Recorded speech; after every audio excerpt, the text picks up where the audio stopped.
The film unfolds with a gripping scene as a woman, emblematic of the stringent societal expectations, ruthlessly eliminates a donkey in a field. The central character, an architect named David, grapples with the aftermath of his wife abandoning him for another man, leading him to the hotel in search of a new partner.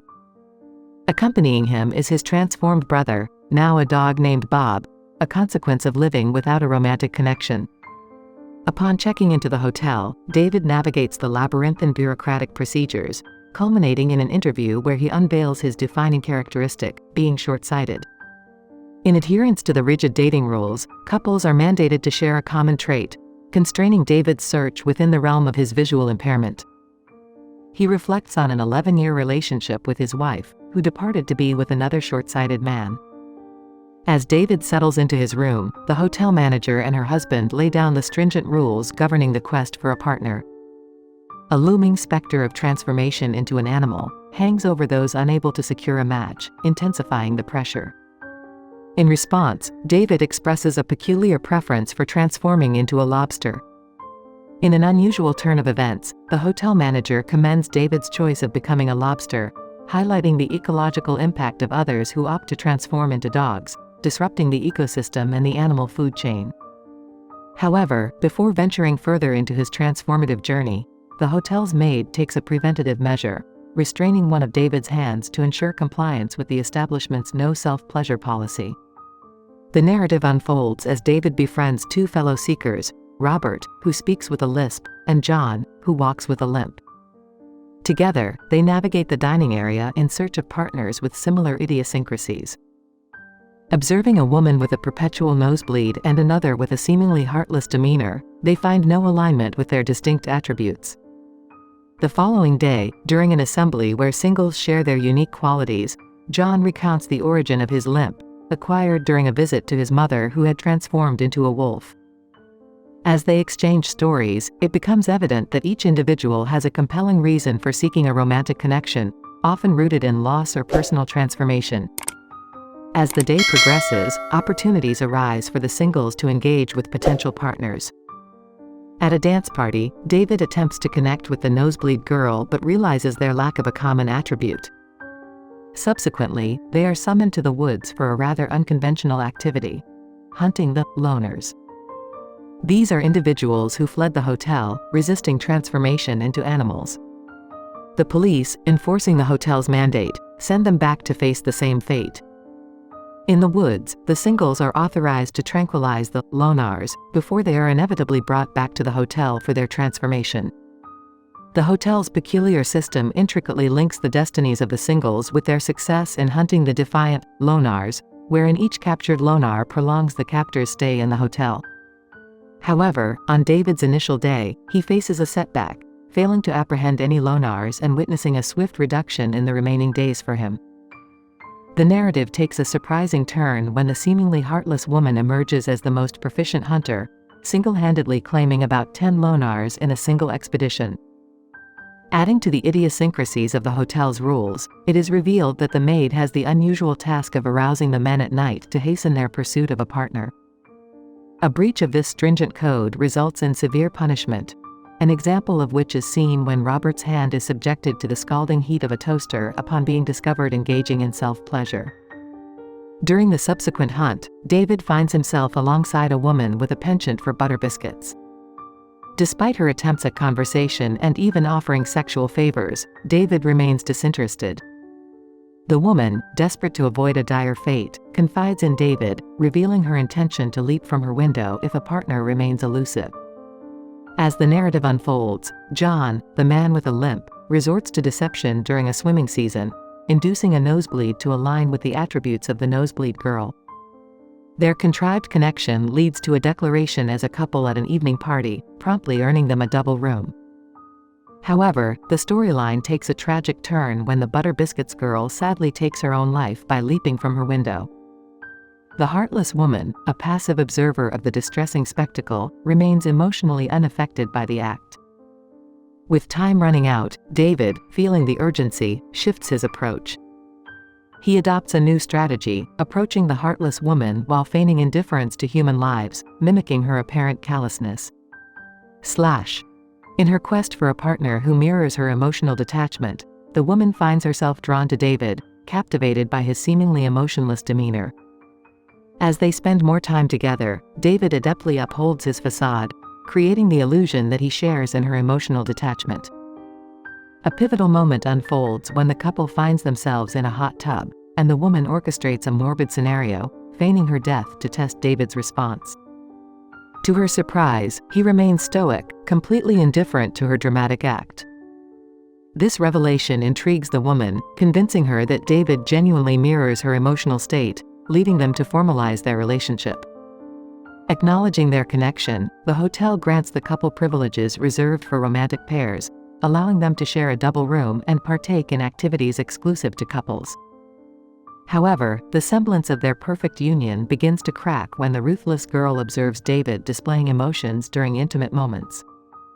In a shocking turn of events, she resorts to a drastic measure to test his emotional resilience, cruelly kicking his brother, the transformed dog, to death.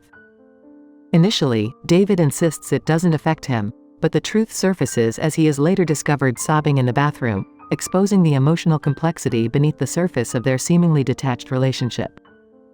Confronted by the aggrieved woman and realizing the imminent exposure of his deception, David takes decisive action. Utilizing a tranquilizer gun, he incapacitates the woman, receiving tacit approval from the observant Maid. Driven by a desire for revenge following his brother's tragic fate, David contemplates various retaliatory measures. However, he ultimately chooses a transformative solution, opting to change the woman into an animal. In a tense sequence of events, David, accompanied by the maid and the unconscious woman, navigates their way to the transformation room, where the irreversible process unfolds. Fueled by a potent mix of vengeance and self-preservation, David manages to escape the confines of the hotel. In the encompassing woods, he crosses paths with a group of loners and their mysterious leader. Just when it appears that David has discovered sanctuary within the loners, guided by a seemingly compassionate leader, the harsh truth emerges. The leader, reminiscent of the hotel manager in her strictness, imposes stringent regulations against romantic or sexual connections among the loners. She enforces these rules with brutal consequences, even disfiguring two individuals who dared to engage in flirtation. As the loners articulate their regulations and welcome David into their fold, he captures the attention of a girl with black hair and short-sightedness, a reflection of his condition. Despite an immediate attraction between them, the restrictions of the loners' code mandate that their interaction remains confined to a platonic friendship. In a tense moment as hotel guests converge for the hunt, Robert, a fellow loner, attempts to apprehend David. Faced with the impending consequences and only 2 days left, David pleads for mercy, emphasizing the bond of friendship he shares with Robert.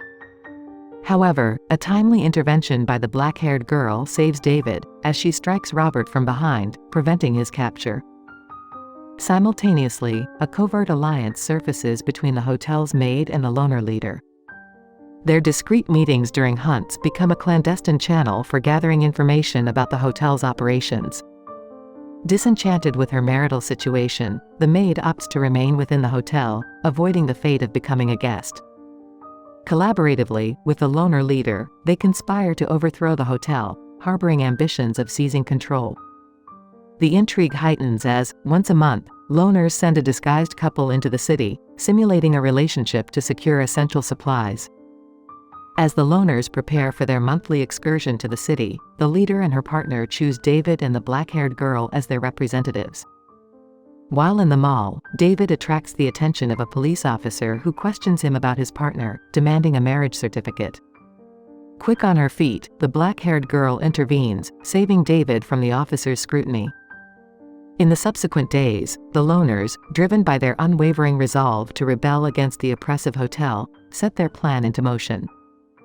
With the discreet assistance of the maid, they stealthily infiltrate the hotel, seizing control and holding the manager and her husband hostage. A tension-filled moment unfolds as the husband is handed an unloaded gun and instructed to shoot his wife in a bid to save himself. In a stark revelation, he complies without hesitation, only to realize that the entire scenario was an orchestrated charade, laying bare the emptiness of their relationship. Concurrently, David entrusts John and the Nosebleed girl with the truth, disclosing the fabricated nature of his nosebleed ruse to be close to her. Following this revelation, the loners abruptly exit the hotel, underscoring their message before retreating to the sanctuary of the woods. A surprising turn of events unfolds as the Maid, previously aligned with the hotel, joins the loner group, signaling a notable shift in allegiances and setting the stage for unforeseen developments. In the ensuing days, the connection between the black-haired girl and David deepens, blossoming into genuine affection. They entertain thoughts of escaping the loner group to be together, documenting their plans in a journal. However, before they can set their plan in motion, their secret is exposed. The leader, discovering their affair through the journal, is incensed by the betrayal but chooses not to confront them directly. In a twist of fate, the leader of the loners extends an unexpected offer to the dark-haired girl, claiming to address her short-sightedness in the city. However, the promise unravels into a cruel deception, as the leader callously blinds the girl upon their return to the woods. Shocked by this betrayal, the dark-haired girl is consumed by a desire for revenge against the leader. In her quest for vengeance, a tragic mistake occurs, leading to the accidental death of the hotel's maid during a confrontation. Choosing compassion over retribution, the leader unexpectedly shows mercy to the dark-haired girl, granting her a chance to find comfort and solace with David. Fearing the potential loss of their connection now that they seemingly have no shared attributes, the dark-haired girl initially hides her blindness. However, as the weight of her secret becomes too much to bear, she finally confides in David, preparing for the possibility of his departure. In a poignant display of commitment, David chooses to stay by her side, offering unwavering support and adapting to help her navigate the world using touch and smell. This poignant moment underscores the resilience of their bond in the face of adversity. As they attempt to discover new shared attributes, their efforts prove futile. Unwilling to let go of their connection, David proposes a drastic plan: to kill the leader and flee the woods. The duo executes their plan, with David abducting the leader and casting her into an open grave where wild dogs devour her body. Dressed for escape, David and the blind dark-haired girl flee into the city, finding respite at a diner. In a gripping and uncertain climax, David makes a shocking decision to blind himself, ensuring a shared quality with his companion. The movie concludes with David pointing a knife toward his eyes, intensifying the suspense around the character's fate. It is not clearly shown whether David blinds himself or not, leaving the audience to ponder the outcome of their unconventional journey in a world governed by peculiar rules.